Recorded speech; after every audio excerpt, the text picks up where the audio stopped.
«18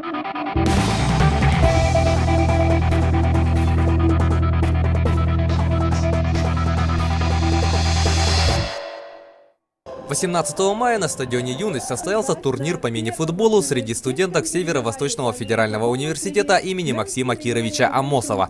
Организатором турнира выступил Объединенный студенческий совет общежитий университета. Стоит отметить, что соревнование по футболу среди девушек в рамках университетских соревнований проводилось впервые. Всего на турнире приняло участие 8 команд студенток очной формы обучения, которые оспаривали звание сильнейших сначала в рамках группового этапа, а затем и по системе плей-офф. По итогам турнира в первом розыгрыше общеуниверситетского турнира по мини-футболу среди девушек сильнейшей оказалась команда «Фаворит», в составе которой играли студентки из Института физической культуры, Финансово-экономического института и филологического факультета. Второе место заняла команда «Спартак», за которой выступали девушки из Института физической культуры и филологического факультета. А на третьем месте турнир завершила команда «Каталык», за которой играли девушки из Института языков и культуры народов Северо-Востока и факультета довузовского образования и профориентации. По словам организаторов, этот турнир проложит начало большой работы, главной целью которой будет создание женского футбольного движения в университете. 16 мая в спортивном комплексе Дохсун стартовал первый этап международного футбольного фестиваля «Локобол-2014 РЖД» среди детских команд. Данное соревнование проводится открытым акционерным обществом «Российские железные дороги», футбольным клубом «Локомотив» и детской футбольной лигой России в более чем в 100 городах страны. Ежегодно участие в фестивале принимает тысячи мальчишек и девчонок из спортивных и общеобразовательных школ, училищ Олимпийского резерва, секций футбола, центров дополнительного образования, дворовых и сельских команд, детских домов и школ-интернатов. На протяжении 2 дней юные футболисты устраивали футбольные баталии на крытом поле Дохсуна, в результате чего 3-е место завоевала команда РСФ города Нерюнгри, 2-е место заняла команда Виктория, город Якутск, а возглавила пьедестал команда Пульс, микрорайон Марха. Благодаря этой победе игроки мархинской команды получили счастливую возможность представлять республику на следующем этапе фестиваля, который пройдет в Хабаровске.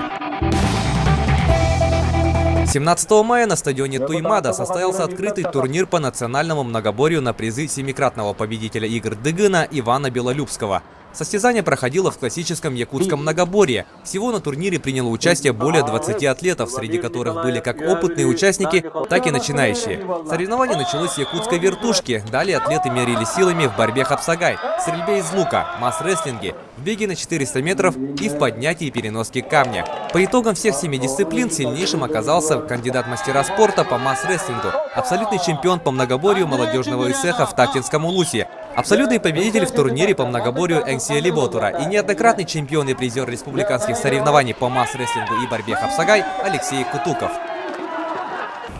Соревнования прошли успешно, как оценивают зрители, а также спортсмены. Мы очень рады, что погода нам вот сегодня такая теплая, солнечная погода была.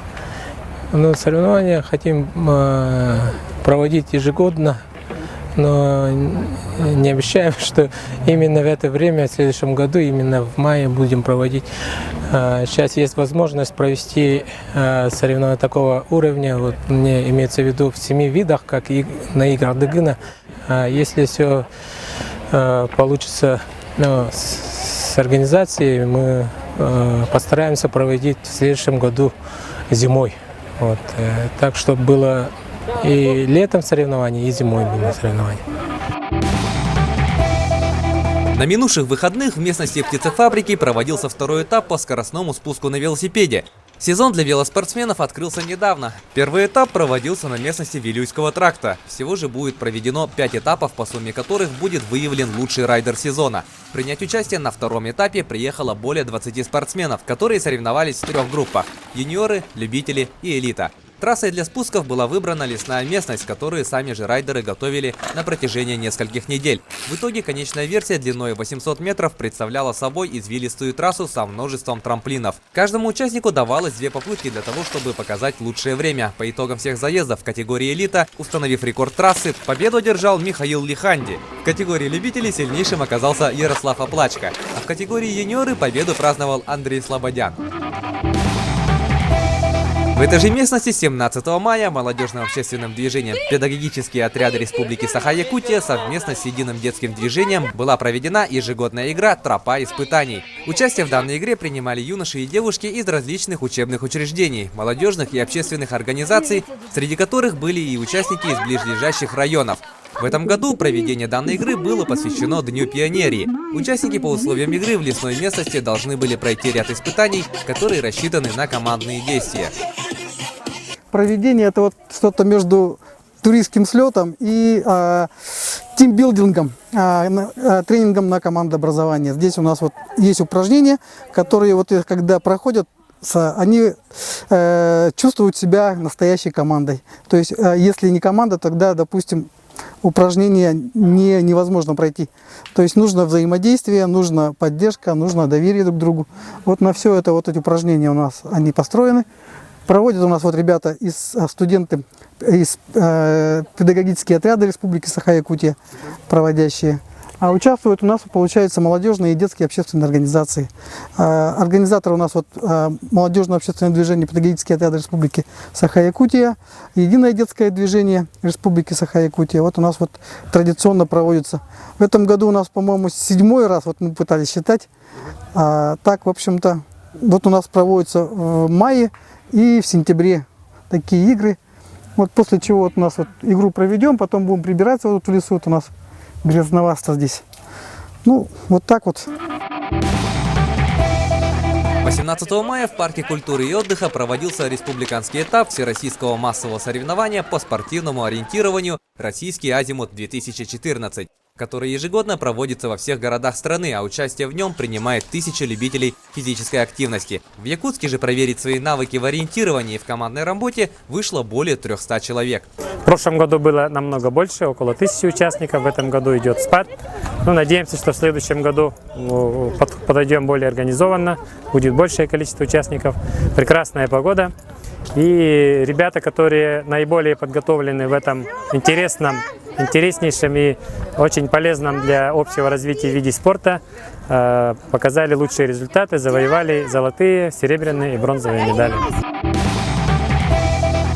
Дорогие жители и гости столицы, с 15 по 25 мая будет проходить декада оздоровительного бега и ходьбы Республики Саха-Якутия, в рамках которой вас ждут спортивно-оздоровительные мероприятия по месту жительства. 25 мая в 10:30 на стадионе «Юность» будет дан старт массовому забегу до стадиона Туймада, где будут проводиться мастер-классы по воркауту, паркуру, уличным танцам, фитнес-аэробике и скандинавской ходьбе. Также на финише забега будут раздаваться купоны на разовое занятие в спортивных объектах города. Телефоны для справок 34 1708 733 566.